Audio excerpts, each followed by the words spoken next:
For the past couple weeks, I've been riffing a lot on my new novel. And on this channel, No Hair, All Heart, I've been reading aloud from it, one section per day, and having a blast.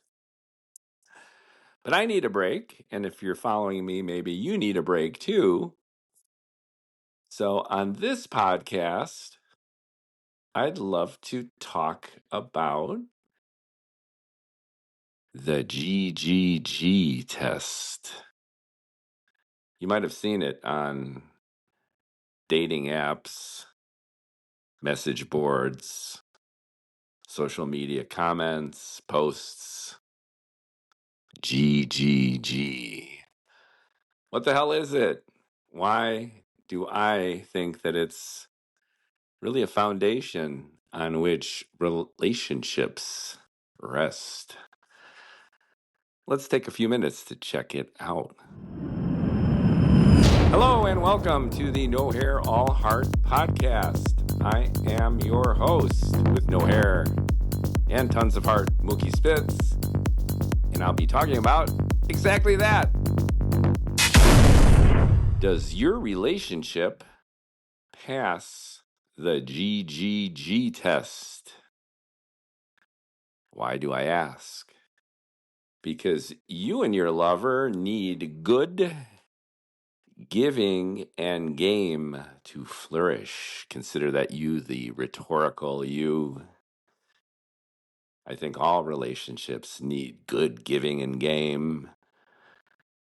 Let me tell you how and why. Dan Savage, have you ever read him? Do you know who he is? He's gone from sex advice columnist to talking head. He's very charismatic, very opinionated, even politically. And he's made quite a career for himself syndicating his Savage Love advice column. Consider him an Ann Landers for the new age. Ann Landers was not only pretty vanilla, even though at the time they thought she was risque, but she embodied a conservatism and, in retrospect, a prudishness that is almost embarrassing. Dan, on the contrary, embraces his philosophy of live and let live, experimentation, non-judgment. And his advice, I believe, is often on point. He's logical, rational, reasonable, fair, and what could be called gender neutral, sexuality neutral. He himself is gay, and I believe he's in a long-term relationship with another guy, but he does not give a shit about the sexuality, gender, philosophy, lifestyles of the people who write into him. He's very, very objective. And once again, his standard is openness, a willingness to experiment, understand. And as his moniker and his name and his eponymous column suggest, Savage Love. It's about love. Follow the love. Follow Dan. And it's savage in a slightly ironic way where he is savagely, brutally honest and open and transparent. And I like that. Anyway, as a superb sex advice columnist, he's been applying that compassion and creativity really with the goal of freeing people's minds and bodies since 1991. His insights and recommendations are a refreshing change from the old school fruitery and potato salad recipes of the advice columnists of prior generations. And frankly, I think we're all better for it. One of my favorite ideas from Dan is his coining and application of the acronym GGG. It's become fairly ubiquitous on savvy dating profiles, become part of the lexicon of sex positivity. That's an interesting phrase, by the way. When I first heard it, it smacked of being positive for like a STD or something, sex positive. I tested sex positive. Well, maybe that's its implicit intent too. It's positive not for a disease, but positive about sexuality in the ways that I've been describing. Open, honest, positive about sex. Booyah to sex. Happy, happy, joy, joy, sex. Sex should not be something that we are ashamed of or hide from, that we repress and then endure the consequences of that reckless catharsis that pops up in all the way that Freud and Jung described. Anyway, sex positivity. And along the way, I've personally found that the understanding and adoption of this idea of GGG is the cornerstone of any healthy, intimate relationship. So here's a description of the components of GGG, which I think are useful because their presence or absence is an indicator of where lovers are, and even more significantly, where they aren't, where they can, and again, even more significantly, where they can't go.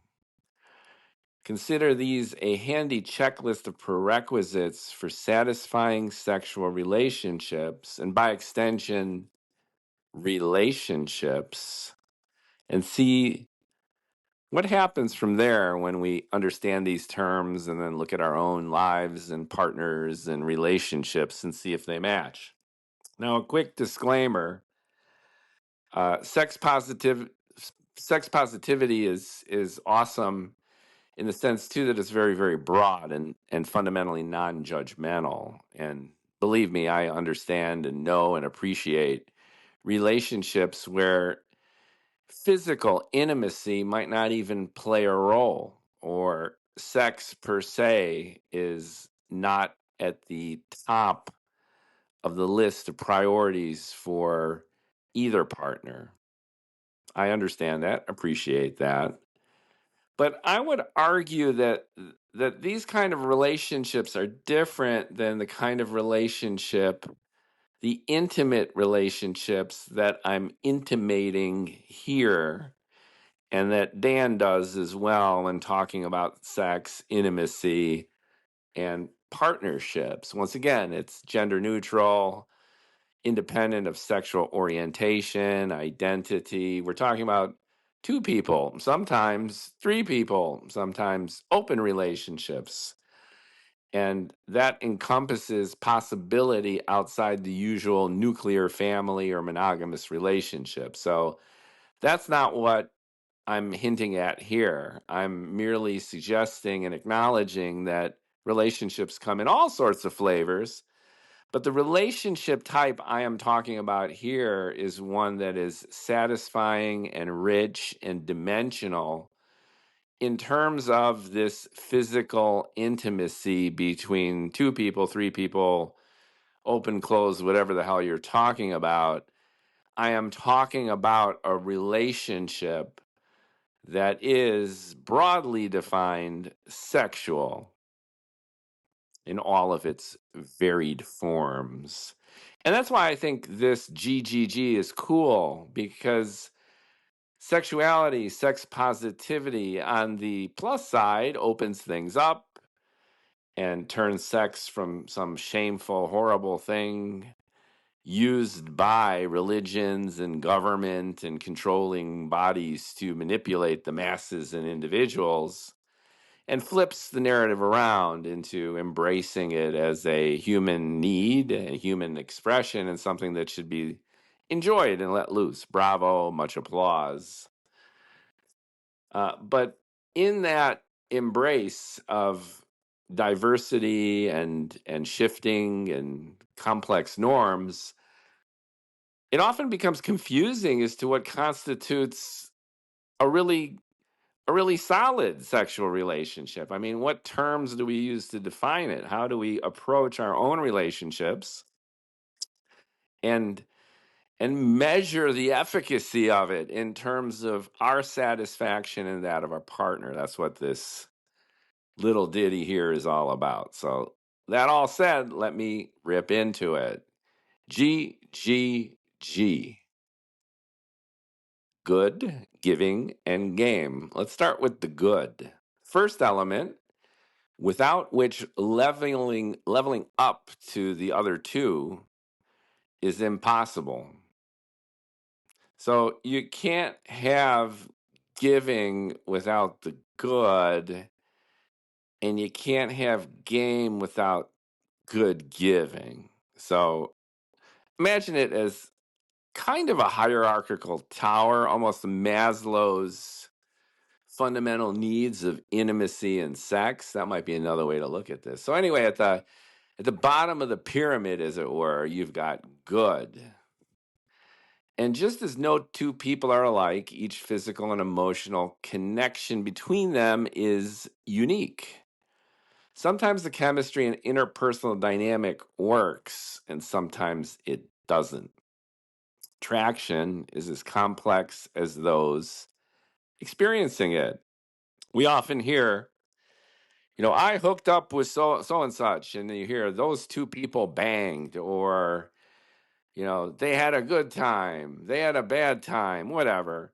We categorize a sexual experience, either a quickie or 20 years long, in the same way that we talk about having lunch together. Like they had dinner, or they went to Tahiti, or they went to Disneyland. And when you go to Tahiti or Disneyland, well, you take a trip and then you tacitly assume that this and that happens. But there aren't too many variables outside the sheer logistics of the doing that make it particularly nuanced. I mean, obviously, it's a complex experience. But what I'm getting at is we apply the same generality to sex and intimacy that we do with so many other things that are far, far, far less complicated. And we take that for granted. So when we're talking about sex and intimacy, multiple factors influence the interaction between two people, most of which are beyond anyone's control, beyond their control. This is important. Early on, pay attention to bodies and minds. Honestly and directly answer this basic question between the two of you. The three of you. Are you in a thruple, a quadruple, whatever? Anyway, here's a question to ask yourself and your lover if you're playing this GGG game. Are we good in bed? Now, personal definitions vary, as do the criteria. But here's the bottom line. You either are or you aren't. And you know it. Now, once again, people might want to hit it for 3 hours, do an all-night tantric sex tea drinking, no orgasms until the break of dawn, sexual tete-a-tete. Or, it's been a long day and, you roll into bed and you fuck and then you fall asleep. Both could be good. And if you define your own criteria here and your own status when you ask that question, are we good in bed? You don't need to think about this. Whether you're in a relationship for 2 weeks or that 20 years, you can answer that immediately, and you should. Are we good in bed? You either are or you aren't. You know it. You answer that right away. And of course, it can vary over the weeks, over the months, over the years, but just what pops into your head? Are we good in bed? Yeah, we have our moments. That's a no. Are we good in bed? Yeah, we can argue, and sometimes we're clutching at each other's throats and we throw shit at each other. Sometimes we don't talk to each other for a week. We've almost broken up 10 times, but man, do we fuck. that would be a yes. That's what we're getting at here. And again, it doesn't have to be fucking like bunnies. Maybe by being good in bed based on what you each want, one of you gives an awesome foot massage, one of you dresses up like the Easter bunny, and the other one's a furry lover, and then you guys watch Netflix together and get off. Doesn't matter. What's the answer to that question? Are we good in bed? It's either yes or no. There's really no maybe so. That's the point of this binary kind of exercise. And you'll know it when you see it, when you experience it. Arousal could be spontaneous or responsive. Gas and brakes, as the sex therapists call it. And you could be aroused immediately and naturally. You might need to work on it. Like your lover could just look at you and you're in it to win it, or you might need to spend an hour adjusting the lights and the Spotify playlist. And it might depend on what you ate or how your day was earlier, but it could still be good. It could even be great. And there's, of course, as I'm mentioning, various degrees of intimacy, intensity, immersion, unique to you. But you know it when you see it, when you live it. Are we good in bed? Yes or no? Different strokes for different folks. But we all should remember that consistent, reliable indicators of good are the following. Here's the important stuff. And this is what Dan talks about. Eager anticipation. You really look forward to seeing the other person, even if at the moment you hate them. You are eager to touch them or look at them, put on the Easter bunny suit, or get naked in the shower. There's eager anticipation. That's number one. Number two is sustained satisfaction. So once you're in it to win it, it's not fleeting and it doesn't disperse almost instantaneously. You're not clutching at straws or their parts, so to speak, but you do it. And once again, it could be a wham, bam, thank you, ma'am or sir, or non-binary person. But even that is sustained in a way that's mutually satisfying. Or as I'm mentioning, you could fuck like bunnies for 12 hours, whatever suits both your fancy and any kind of range in between. And lastly, you're always wanting more. You're hungry, you're thirsty for them. So how do you know? Are we good in bed? Well, do we eagerly anticipate seeing each other and being with each other? Check. Is there sustained satisfaction? Are we in the moment? Here's the big one, and a real indicator of this. If you're fantasizing about a lover you had 8 years ago when you're with your partner, you got a problem.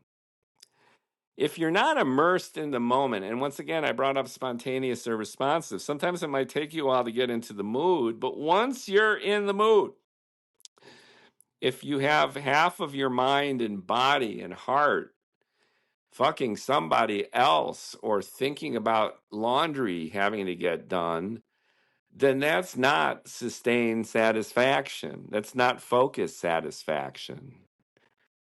You're just getting through it. That's not being good in bed. And then the wanting more part, which is you're never fully satiated. It's like a foodie. A foodie could eat at a 5-star restaurant and 5 minutes later, they might be full, but, dangle that gastronomic blueberry in front of them. I was once at a restaurant, I don't remember where, and it was the height of the micro gastronomy phase. I believe it was called, where they compressed this supernova of flavor into a tiny food object. I thought it was just indulgent to the point of libertinism to do this, but you know how people are with food. And give me a big as my head burrito or give me death. I mean, I don't really give a shit. But what I'm what I'm saying here is stimulation begets more stimulation. Like your face could explode with flavors and sensations, and you might feel that you're ready to explode from eating so much. But a foodie is always in it to win it with more sensation. If you're good in bed with your lover, you know, you could be exhausted together and hug all sweaty, but you never really have enough. And that's good. So once again, in summary, you want to be with them and look forward to it. When you're with them, it's focused and immersive and intense. And then after you're done in 5 minutes or 5 hours, you really want more. You're always thirsty for them. So that's a good checklist. And that, by the way, is the prerequisite for being good of the G's, the first G. If you don't got this, if you don't look forward to being with them, and when you're with them, you're immersed and focused, and after you're done playing and fucking and toe rubbing and doing whatever it is you do, if you're not still eager to get back into it, then these other two just can't happen. And what are the other two? Okay, GGG, good. And the next is giving.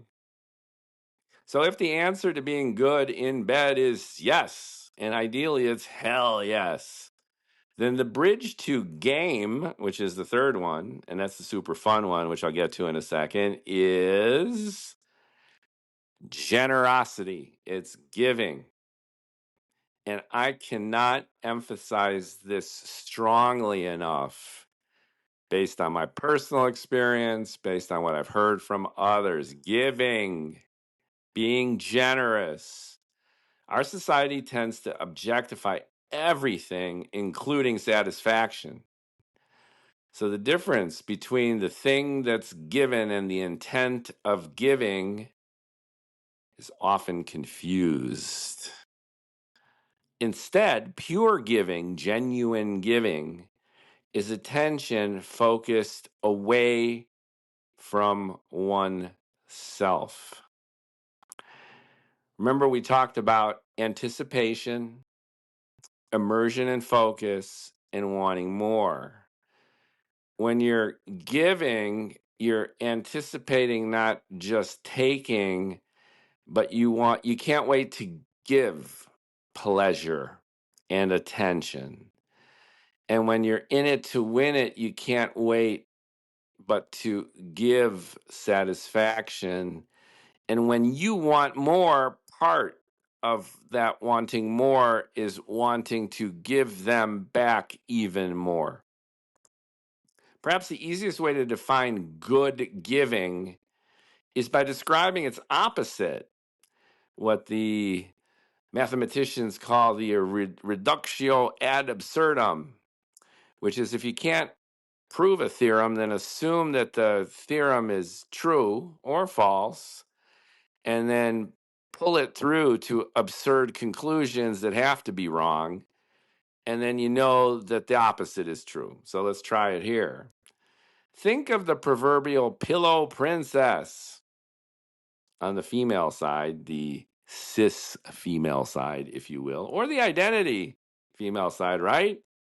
Oops, I have lapsed. I know that it's not fashionable these days to talk in air quote woke terms, but it's good to be sensitive to this stuff too. And again, it's the spirit of the savage love point of view, and it's, I think, a fair point of view, which is who gives a shit about gender, gender identity, sex, sexual orientation, live and let live. Just go for it. Do it. Be a libertarian libertine, which is just rock and roll, whatever you feel like. You don't hurt anybody. It's consensual. Then do whatever the fuck you want, especially when it comes to fucking. Anyway, the proverbial pillow princess and its male or male identified complement, the pillow prince. And I like this one too, the mattress king. That sounds like a store in West Hollywood called the Mattress King. Although actually in West Hollywood it would probably be called the Mattress Queen. But you know what I mean. Anyway, you've likely been with this type at some point in your own relationship and dating and sexual past. You might even be this type. And chances are, at least based on my own experience, it's pretty prevalent. Sometimes it cuts along gender roles, conventional, traditional gender roles in our patriarchal society. You've got the knight in shining armor saving the damsel in distress. So the damsel in distress is by definition victimized and helpless and wanting to be saved. So what does that translate to? Well, the knight has to get off the horse and do all the work. Now, once again, I'm not trying to perpetuate traditional stereotypes based on the patriarchy. You know what I mean. Whether you've been that princess or that knight, regardless of your sex or sexuality, it's definitely an archetype, and it's very prevalent. But anyway you look at it, it involves a lover expecting their partner or partners to do most of the work. End of story. Now, actions reveal attitude, and good giving is conversely an indicator that an emotional and empathetic connection exists between lovers. Now, don't get me wrong. Selfish sex can be hot sex, but relationships in whatever meaningful form that lasts demand the energy between lovers be strong, mutual, and self-sustaining. QV, the good. So what is good giving? Good giving is it's got to be a reciprocal relationship. Now, imagine for a second the kink world where you have clearly delineated roles. That's one thing I love about not only the sex positive community, but the world of what would be considered fetishes and kink. This universe, in the spirit of campy self-identification, live and embody and practice clearly defined and delineated sexual roles. So you have the dom and the sub. I love this. So independent, you've got dom females, you've got dom lesbians, you've got dom non-binaries. Doesn't matter again, but you've got a dominant. This person leads. This person is the one, in a sense, calling the shots. And then you have the sub. And the sub is on the receiving end of the dom's action and attention. And there's a reciprocal relationship going on here. And it's mutually complementary and satisfactory. So don't get me wrong. I'm sure you were thinking, if you were paying attention, that this giving shit is totally wrong. Because what's wrong with being a pillow princess or a mattress king if the other partner is more than happy doing most, if not all, the giving? And the answer is Z fucking row. Nothing. But that's why this is important to bring up, because that's not really what I'm talking about. It's not about the action of, air quote, doing most of the work. It's about the energy and emotion and empathy and communication that goes into the relationship. And here's how mind, body, behavior, and action, sex, and intimacy are all interwoven. All the circles that I just drew in my imagination and your mind, it's where they all come together in the center, in that flowery like shape in the middle of all the overlap. Giving means that you are having a connection with your partner or partners.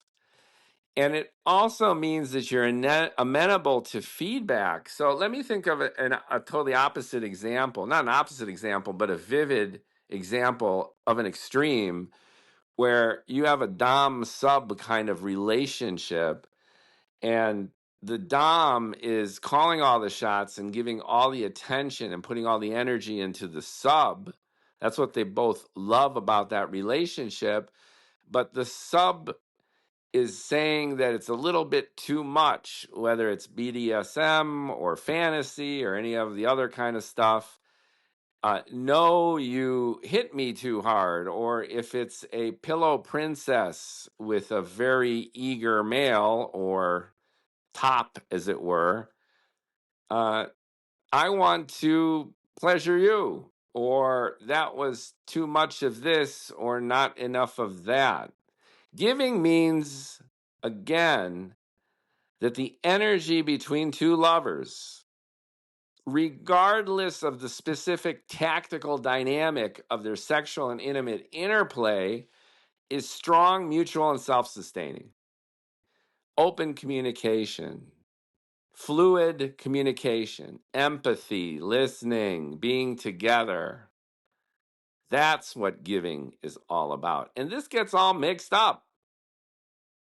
People assume that because there might be specific roles that are either implicitly or explicitly delineated between two people or three or four or whatever, that everything is immediately already taken care of, that I have self-identified as the said pillow princess or mattress king, and then the rest just flows from there. Wrong. That's a fail. You could be, see, here's the thing too, why it's the second level of the hierarchy. You could be good in bed. You guys are aroused. You look forward to being together. It's focused and immersive, and you can't wait to get back into it after you're done. Boom, boom, boom. You are good in bed. But you could drop the ball on the giving part if you're not listening, if you're not responsive, if you're selfish, even in the giving, if you're selfish in the form of the giving, if you're not listening, or conversely, if you're just taking and the giver who you're taking from might be happy with that status quo, but their feelings are always in flux. See what I'm getting at? So you're giving emotion, you're giving communication, you're giving empathy, and you're listening. So ask yourself, are you and your lover good in bed? Are you and your lover giving to each other in bed? So are you listening? Are you responsive? Or do you just automatically hit it up and smash? And then when you do encounter problems, even in the sack, do you just kind of avoid them? Or do you erupt for a second without resolving them and then just move on to your next bang? That's what this is all about. And lastly, game. So if you're good and you're giving, that opens up the door to game. You're good in bed, check, and giving, check, check. Let's not forget the third element here. And to me, this is arguably the most important and at the very least the most pleasurable. And also the most neglected, yet potentially the most revealing quality for a great sexual and intimate relationship. Game. An extension of giving, game is willingness and enthusiasm to make your lover happier. So it's, to me, it's like hyper giving. It's not accepting the status quo. That's the thing. You guys are great or good in bed. You guys are giving, you're talking, you're communicating. But how often do lovers, even good ones, even giving ones, get into a boring status quo? You guys both work, it's hard, you got the 40, 50-hour week. Sometimes your schedules don't overlap or they do overlap. you're either not together at the same time or you're together at the exact same time and you're exhausted, you're tired, or you're just into the same old routine. Like security and comfort engender ennui. Just like chaos and disruption could be exciting. Now, the fuel for the fire is that kind of chaos. So you could be stable and in love and living the good life and even a giving life, but you don't got any game. None. Maybe even zero. You're still satisfied, but the whole point here is satisfaction isn't enough. You're always raising things to the next level. Game, to repeat, is willingness and enthusiasm to make your lover even happier. At the centerpiece of a meaningful connection is trust, which can take 5 minutes or 5 years to engender. Once that foundation is created, exploration becomes possible. And in a satisfying relationship, eagerly embraced and practiced. That's game. Eagerly making dreams come true for you and your lover. I'm going to say that again because people forget. Even and sometimes especially people who are otherwise happy. To me, this is the biggest implicit tragedy almost. I can't say it's a full tragedy just because if you've got good and giving, that's like 90%, 95% more than what most couples experience.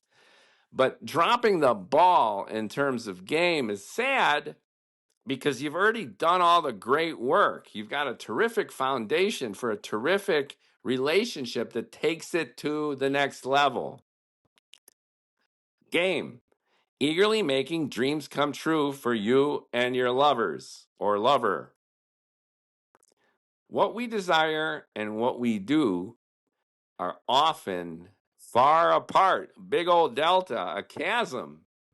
Game turns the wildest sexual fantasies into thrilling realities for lovers who are, you guessed it, good in bed and into giving more than they necessarily receive. And again, in terms of communication, empathy, listening. Along the way, vulnerabilities aren't avoided, they're shared. Creativity is stimulated, comfort zones expanded, and here's the thing, intimacy grows. And I would venture to make this assumption. Even if you've got good and giving in your relationship, and this might be a bold statement and maybe unfair, but I've seen it and I believe it and I've experienced it. Those two ain't enough.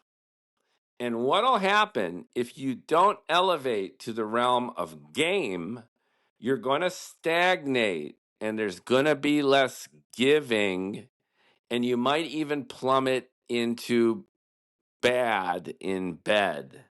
And the reason is, as human beings, we need to continually grow and evolve and keep things fresh. And at the cost of security and comfort, we often sign away our natural childhood adventurousness and creativity. And that is tragic. You see it happening all the time. Maybe this is happening to you. So if you're hearing this, maybe this is an opportunity to shake shit up. Throw a match on that cold barrel of kerosene. It's got tons of potential energy and there might be an explosion. You might get a little bit hurt here, but it's worth it to heat things up.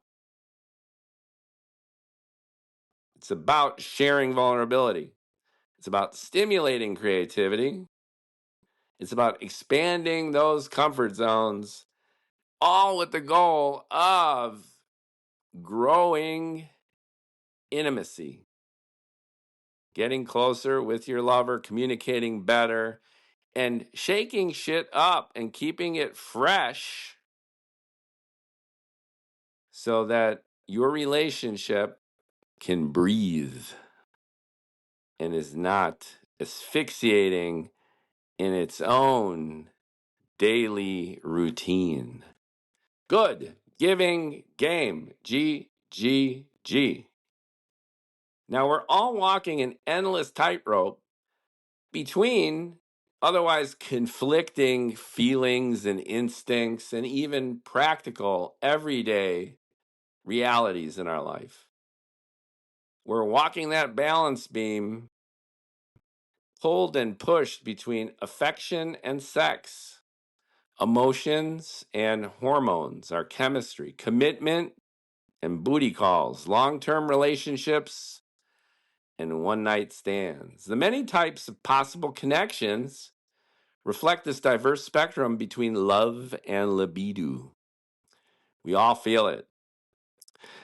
But regardless, whether you're single or coupled, as I mentioned, in an open or closed relationship, married for decades, or dating half a dozen people in your own little poly group, your own little harem, you're by yourself and happy that way and connect with fantasy lovers, or you got your favorite AI porn bot, whatever it is that gets you off, that warms your heart, intimacy.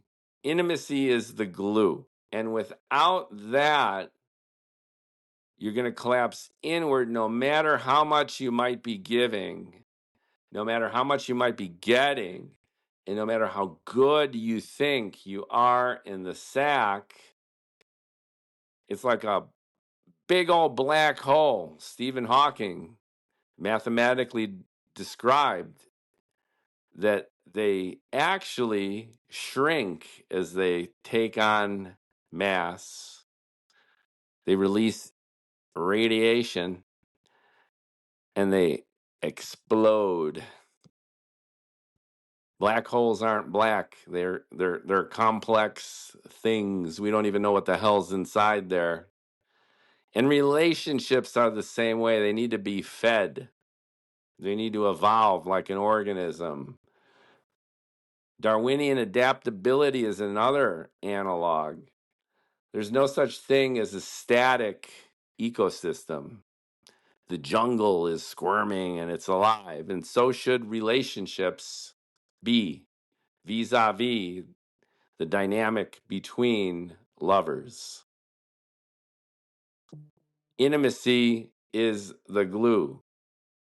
That level of sincerity and transparency only happens when lovers are, to summarize, good in bed, eagerly giving, and indulging each other's game.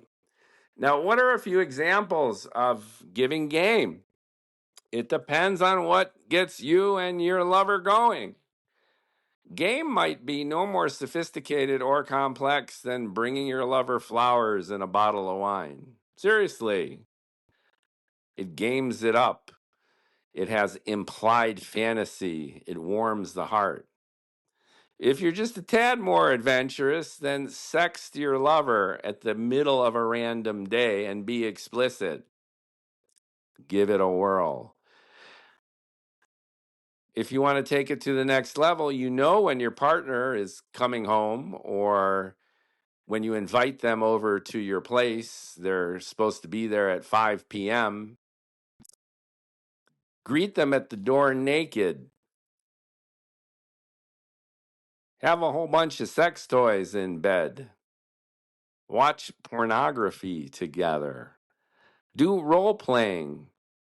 Buy your lover outfits. Get in an outfit for your lover. Role play. Imagine you're someone you're not. Fuck in a public place, seeing if you can get away with it. Go to a hotel. Go to a sleazy hotel. Go to a fancy hotel. Travel together. Meet in the hotel bar as if you're seeing each other for the first time. and play out a one-night stand with your lover of 10 years. The list goes on and on and on. And ask yourself, if you're listening to this, when was the last time you did this with your lover? Have you ever done any of this with your lover? And then ask yourself, what might you be missing? What might you have been missing? And it's not my intent to sour your impression of your own relationship or relationships. My intent here is to share from my personal experience, from getting off on reading Dan, who inspired this rant, that we are all creative creatures, that we thrive on change, that we need excitement, that sexuality is not only positive, but it needs to be nurtured, and that we need to, however Freudian it might sound, however violative it might feel, we need to go back into our childhoods and pull up that sense of abandoned creativity. And by abandoned creativity, I mean you abandon all your inhibitions, and because you don't know better, and you're a cat or a dog, and when you're got your head in the sandbox with your ass in the air, and then you're pretending that you're a soldier on the front, or you're an alien invading, you're role playing, you're making up stories. That's it. That's the money shot, isn't it? You are storytelling. When you do fantasies, and when you do something that's out of the norm, when you are putting game into your relationship, you are adding a layer of storytelling to your lover's life and your own, and your life together. You are retelling your story of your relationship with every tete-a-tete that stretches the boundary of your relationship physically and emotionally and mentally. And every time you push the boundaries a little bit and tell new stories, you are recreating and revitalizing your relationship. You're rebooting things. And that is joyful because you're going to discover new and exciting things about yourself. And again, there's a tendency to just seek security and stability. And we're all so exhausted with our jobs and our kids and our friends and our family and the politics and the economy and the threat of an asteroid striking or a super volcano or a genetic accident or a nuclear accident.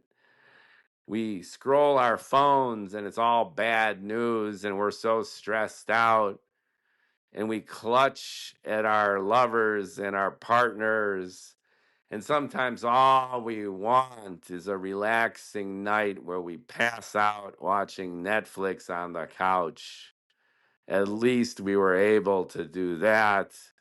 Rounds of applause. Bravo. Good for all of us to at least survive to the next fucking day without having a heart attack, a nervous breakdown, or what have you. But why settle for survival? Remember, this is a pyramid. It's like the Maslow pyramid. We're eating better than any of our ancestors throughout all of human history. If a Egyptian pharaoh walked into an Aldi or a dollar store, he would simultaneously get a boner and shit his pants with what's available to just the common people of 2025 in most countries, actually. We are spoiled, rotten, and we take for granted the luxurious baseline of our existence to the point where tiny little grievances make us crazy. That's the triggering effect of social media that leads to our polarization politically and culturally over bullshit. That's our luxurious indulgence in our own entitlement. But what we lose sight of is, drum roll please, game. We've lost our imagination. We've lost our ability to decouple from the bullshit that's in all of our lives. And Dan's system here, GGG, when you see it on a dating profile, when you see it anywhere, now you know what it is if you didn't know it before. And I'm adding layers of, I think, significant meaning to this very simple acronym. And I'm trying to intimate that intimacy is central to all of our lives, of which being good in bed and giving to our partners and infusing our relationships with playfulness, with playtime, and with storytelling bravado is not only gee whiz a fun thing to do, but if we don't do these things, we're not really living our lives as fully as we could. And by default, we collapse back inward on ourselves and our own griping and misanthropy and iconoclastic behaviors. We hate ourselves and everyone else because we're not getting off.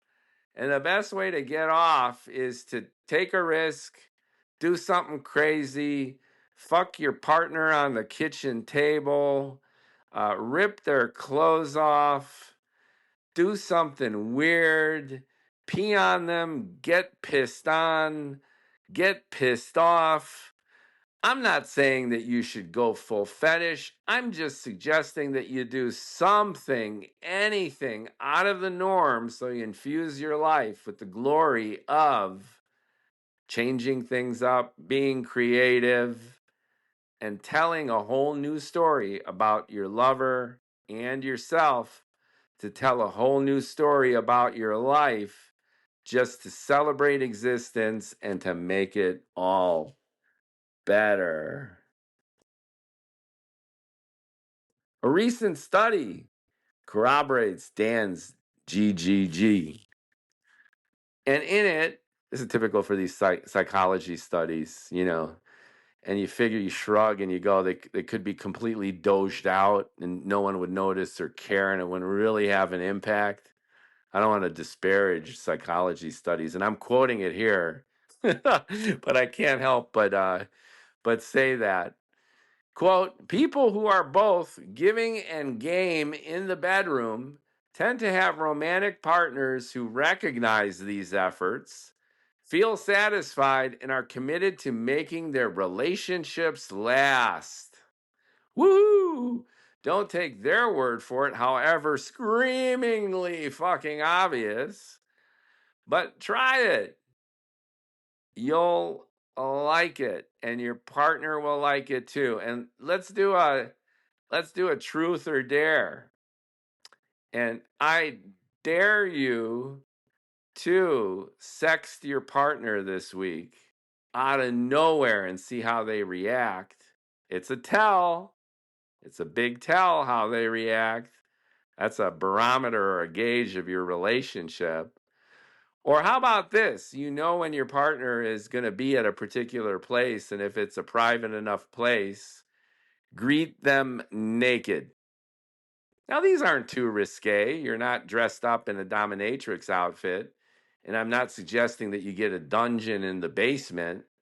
That's it. Try it. Sext your partner randomly next week. Greet them at the door naked or topless or whatever. And I apologize if I'm preaching to the choir. You're sitting back listening to this and they're like, you're such a smug asshole, Mookie.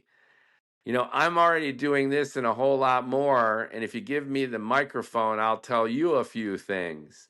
And that, more than anything else, would really bliss me out.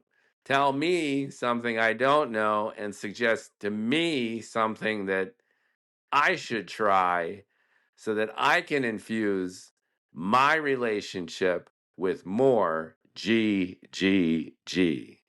Thanks for listening. This is a nice break in the No Hair, All Heart podcast series since I've been bloviating out my new novel, of which within there's some GGG in there. And now I'm tempted to go on and on about how there's GGG in my novel, but guess what? I won't. And I could go on saying how I'm now going to write a sex kind of tip guide for dudes, which I'll tell you more about, but I'm going to refrain from that too. And suffice to say, thank you for listening to the No Hair All Heart podcast. I'm still your bald host, Mookie Spitz, and it's so much fun for me to do these. And as long as I can yap and I pay the monthly fee of this Riverside recording app and editing app and Buzzsprout for distributing these, I should be their sponsor, right? I should do ads. You know, at least they can pay for my subscription. Anyway, thank you. More to come.